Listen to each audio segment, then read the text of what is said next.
Over 30 years ago, I designed steel targets that moved. The first ones were operated by motors, and we could just barely get close to a half a second of operation. But as we learned how to operate with air, we were able to develop these targets, and these targets have been in this location since 1984, and they've had just millions and millions of rounds shot on them.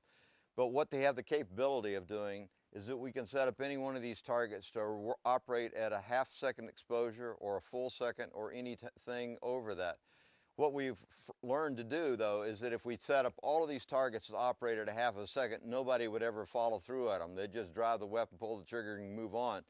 So we have a lot of random drills where the computer actually randomizes the target, it randomly picks a target, and it randomly assigns a time to that target. So the target may be up for a second and a half or 2 seconds or only a half a second.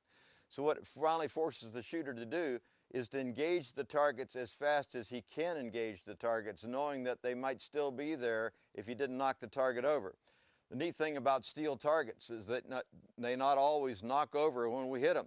If we hit them low or hit them near the chin or just a peripheral hit, they don't fall over.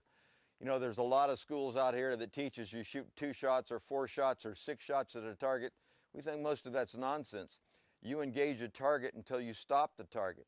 These targets force the shooter to do that. He continues to shoot at the target until he knocks it down or it goes away. And by doing so, you actually develop some practical skills.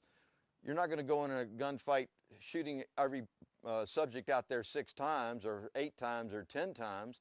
You need to engage those targets until they stop and move on to the next farthest target. If you notice, our targets are staggered out all the way from about 8 yards all the way out to 20 yards, and they're at different heights. It forces the shooter to adjust to a distance.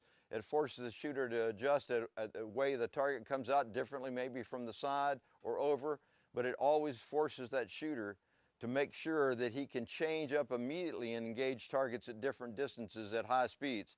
We're going to operate this first target to show you a true half a second exposure. This is a very quick target to operate.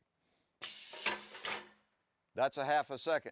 We've got to learn how to hit that target in that period of time that it's up. It's only up for a very brief period of time. This next drill, I'm going to take and operate all the targets in what we call a blast drill. And you can see all the targets are operating. It's very difficult. People fire a shot, they see other targets, they drive the weapon away from the target, and again, you can't, with cardboard targets, you don't know if you hit the targets or don't hit the targets.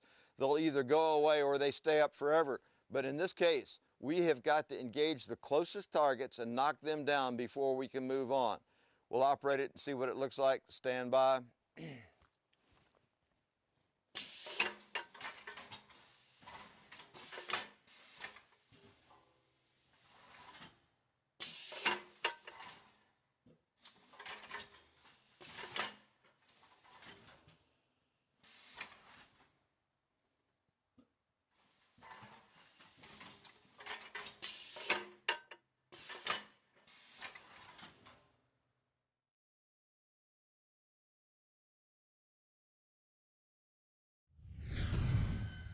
Panteo.